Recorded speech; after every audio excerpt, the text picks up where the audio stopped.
On this trip, I'm in central Colorado with my buddy Brody Henderson. I think you need to shoot that buck, Steve. We're chasing mule deer through aspen groves and sagebrush during an unseasonably warm stretch of November weather. Oh, the sun's gonna kill us. It's like, oh, I forgot about that giant flaming orb. Stay tuned for chilly mornings, hot days, big bucks, and meat bucks. I'm Steven Ranella. To me, hunting isn't only about the pursuit of an animal. It's about who we are and what we're made of. I live to hunt and hunt to live. I am a meat eater.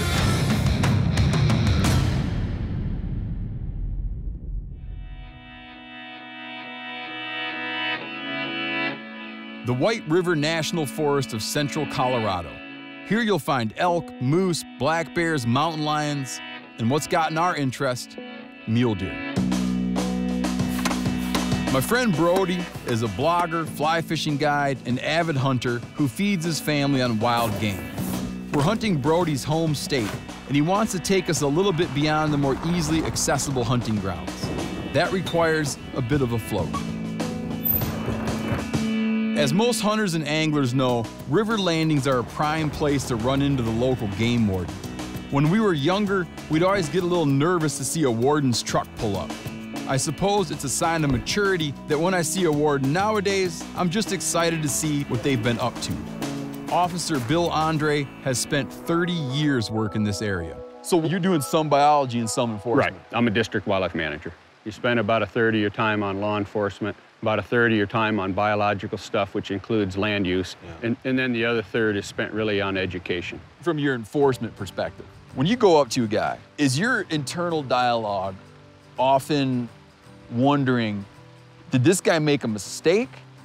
Or is this guy outright trying to do something shady? You're always wondering that. The way we generally look at it is if the people are honest and own up to, hey, I made a silly mistake, we treat them that way. If I screwed up and I come and tell you, Bill, I messed up, here's what happened, here's the animals, you might have a more favorable perspective on me than if I try to act like it didn't happen, and then later you got to find out that it did happen. Right, right. If you lie to us, or we have to hunt you down, there isn't much leniency. But generally we try to treat people the same way we'd want to be treated if we were in their shoes. So what's your biggest piece of advice for a guy that wants to stay clear of the law?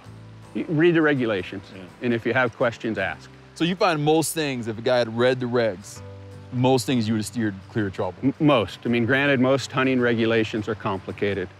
Sometimes by the time you've read them, you're more confused than anything else. But if you just ask the questions and don't ask a what if I did this, just say, you know, what is the right way to do this? And if you don't know, just don't do anything. Yeah. If you have to ask yourself, is this right or wrong? That should be the clue that when you use the word if, don't do it. Yeah. So this year has been slow. Very slow. You think that's weather? Oh yeah, definitely weather. This right now is not deer and elk weather. No. Their days are It's wonderful weather to take your rifle for a walk. It's not so good to harvest an animal. Because they're what? Well, you got to remember they're dressed in their thermals already. They're ready for winter. Yeah. So they're going to spend their times on a north-facing hillside or down in the bottom of a drainage where it's cool. They don't want to be out moving. We had a really good summer for vegetation growth in their forage, so they don't have to go far. They can hang out in a spruce thicket and get all the food and water they need right there without moving. Well, man, I appreciate you coming by to talk. All right, no problem. Thanks, Bill. Good luck. Yep. I should probably show you my hunting license. Probably should. Brody guides catch and release fly fishermen as his profession during the summer, but he's cool with the idea of hooking a few trout for the grill since we'll be camping out on the riverbank tonight. This stretch of river has an estimated 2,000 trout per mile. Yeah, anywhere we see a deeper pothole below rocks like that. Tackle Thrasher. Where's your net, Brody? Swing them into the boat. Really? I'm gonna swing him right into the fry pan. All right. What are you gonna eat, Brody? I'll catch one for you, Brody. Got one. The bag limit is 2 per person. We're keeping 1 for each of us.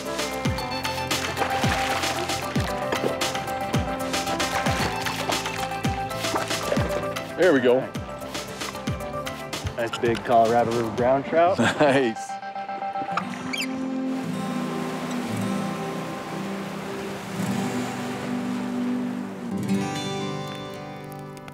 That's no Southeast Alaska fire right there, man. It's a hot, dry fire. Yeah. Most people regard brown trout, an introduced non-native species, to be more of a trophy fish that works better as a photograph than a meal. But under the right conditions, they can be perfectly good eating. I usually don't associate trout and brown trout in particular with. No, they're not like a famous food fish or anything. But in this situation where you're eating them super fresh and right off the river, it's pretty good.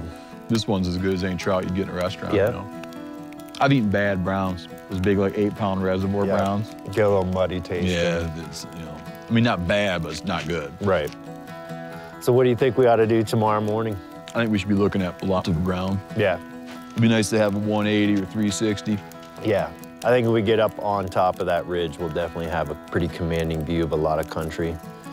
And be up there early in the morning just to see if we can catch someone, you know. Yeah, well, it's still cool out, and they're hopefully still moving.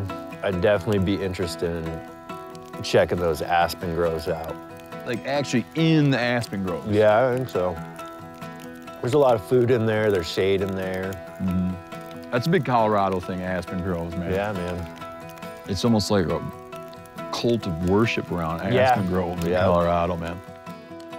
It's fun stuff to still hunt in. With bellies full of trout and a solid plan for the morning, we're ready to hit the hills well before sunup.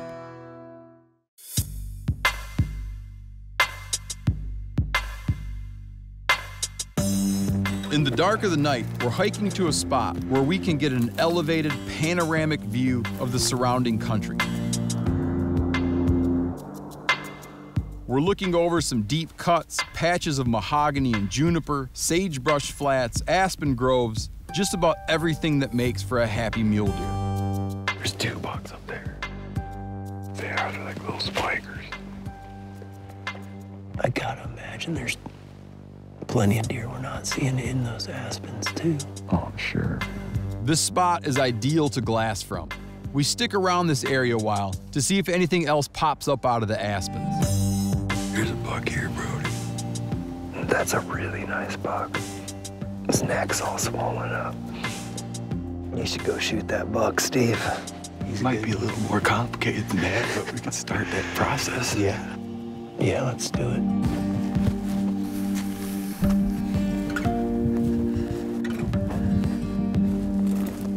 With a clear idea of where this buck is bedded, we inch our way closer, making sure not to spook it or the critters around it.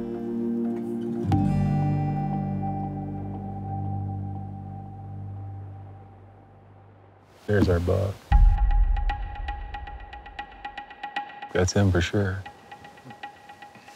I like that buck, man. Yeah, there's no reason for both of us to go in there and have more bodies moving around.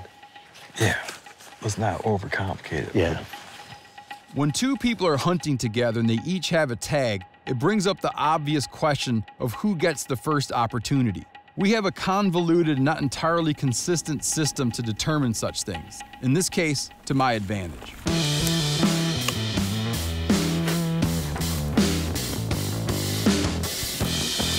As the game warden pointed out, it's getting unusually hot in the middle of the day. At this moment, that's actually working in my favor. I know where this buck is, and I know he'll probably stay put since it's too hot for him to want to be up moving around. Steve's getting in there pretty tight. I think the pitch of the slope is actually working in his favor.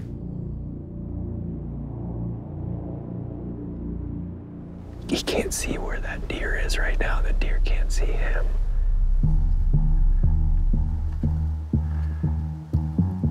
It would be a snap for us to get on the radio and let him know exactly where that deer is, but we're just not going to do that because it takes a lot of the fun out of the hunt, and in some places it's actually illegal.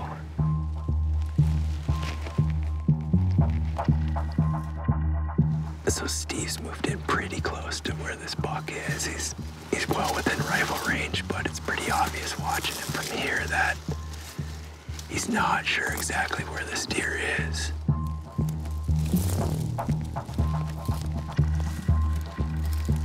I think Steve's probably within 100 yards of this deer. He might not be nervous yet in his position because he can't see the deer yet, but I'm definitely nervous for him. Man, there's a lot of brush in there, man. The buck just turned his head. He's looking down the hill towards Steve. That deer sees him. This buck is either gonna get scared or get killed here in a hurry.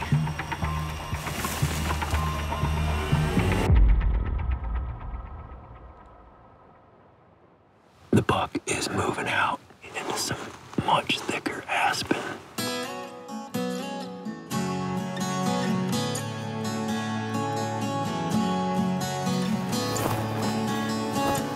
Brody's waving the game bag. Must have the deer moved or I bumped it. That sucks.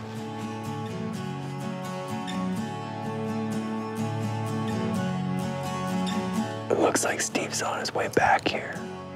The shadows are starting to get longer. Got a couple hours of daylight left. That spook him?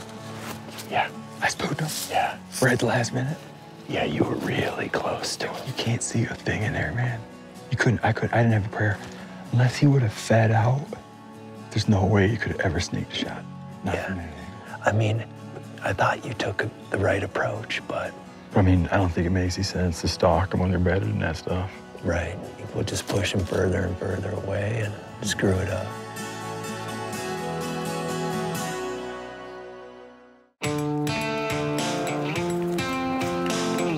We spent all of yesterday looking for that first buck I spooked a couple evenings ago, but he never reappeared. Feeling like that spot was played out, today finds us paddling over into fresh territory.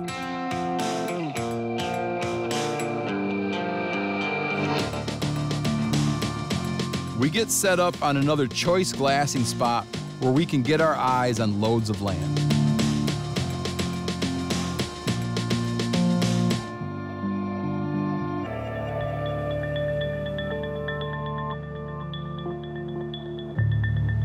There's one to the right.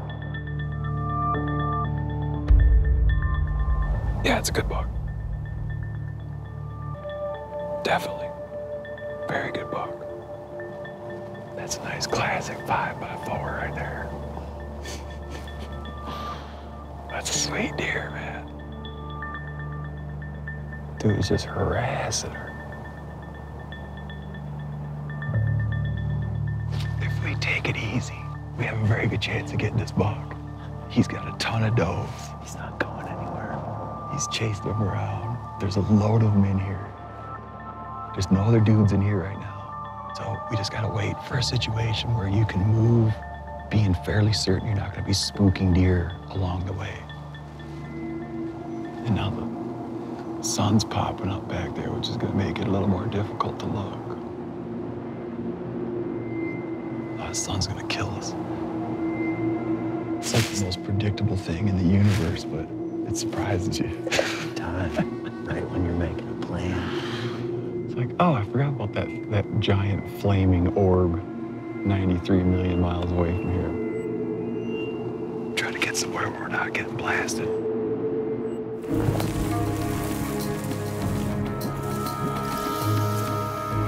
Earlier I mentioned the inconsistent calculations by which we determine whose shot it is.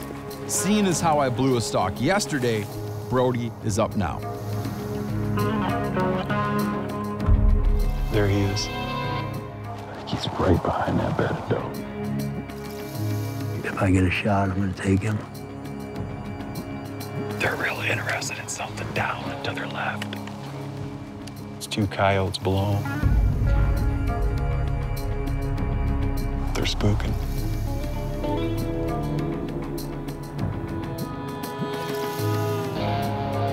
There he goes. Freaking coyotes. Little buggers. He was real pretty trotting over that skyline. I'm not giving up yet. We spend all day looking for that buck.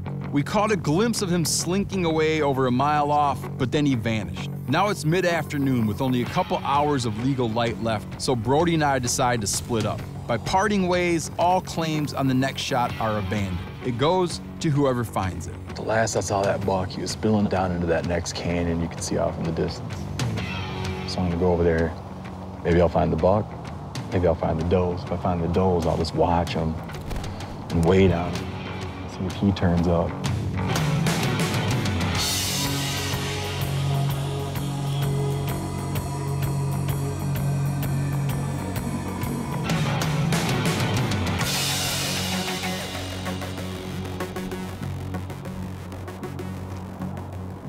There's 3 does. I'm fairly certain those are the deer that buck had been with earlier. Only 15 minutes left in legal light. I found the buck. He's up on the rim.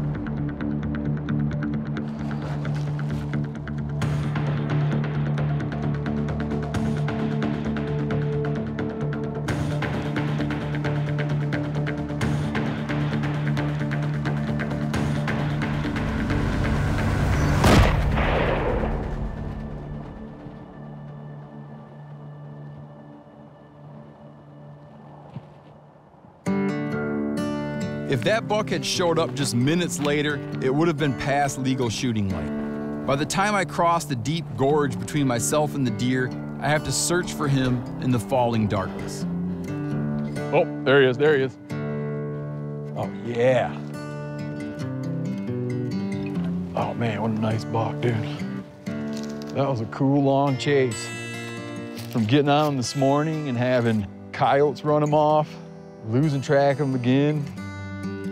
Oh, man. Brody, we got him. That is a hell of a deer. Yeah, we finally found him. I'm just glad it all worked out. It was trying at times, but now I can look back and say it was super fun. There's 1 day left in the hunting season. Hopefully, we can find Brody a deer before time runs out. It's the last day of the hunting season, so it's our final chance to find Brody a buck. We head out early in the morning once again, hoping to find one before the day heats up and they all bed down in the thick cover. Brody, there is a meat buck in there. You know what? Last day of the season. Let's go for it. Yeah. Together, we've put in some long days looking for dandy, mature bucks like the one that I got, the sort of buck known in common hunters' parlance as a shooter. Finding another one like that on a tight timeline is difficult, especially on public land. So Brody's abandoning thoughts of antlers now and focusing on the more important and pressing matter of wild meat for the freezer. I found them. They're 500 yards away. Just trying to pick out where the buck is right now. And then we gotta decide how to close the distance. Right now, they're just feeding.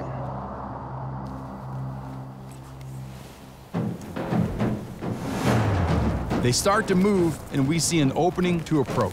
I decide to hang back, and Brody splits off on his own. We're still over 400 yards away.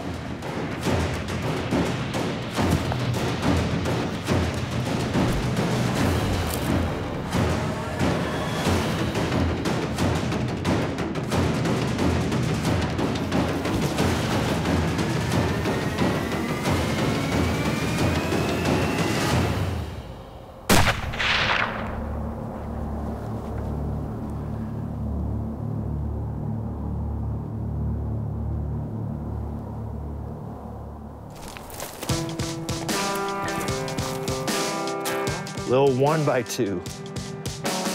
It's a last day buck, and I hunt it every day of the season. And I'm stoked, super stoked.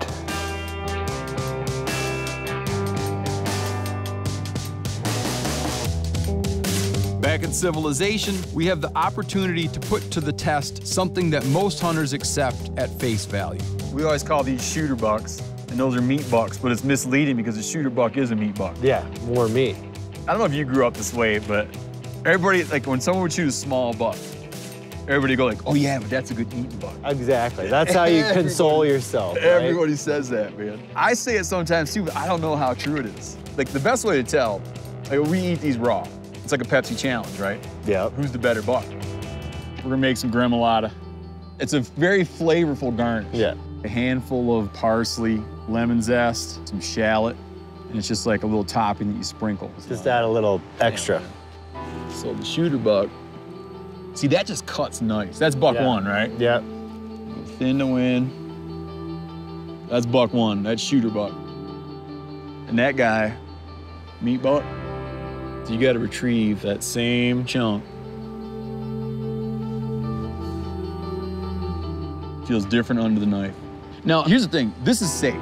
It's not like you're eating like a meat-eating animal. No. You're eating a raw herbivore. So with that said, that one chews right up nice, man. Not a hint of off flavor. No. Off a big old buck. That thing probably weighs twice as much. Oh yeah. All right, Brody, meat buck.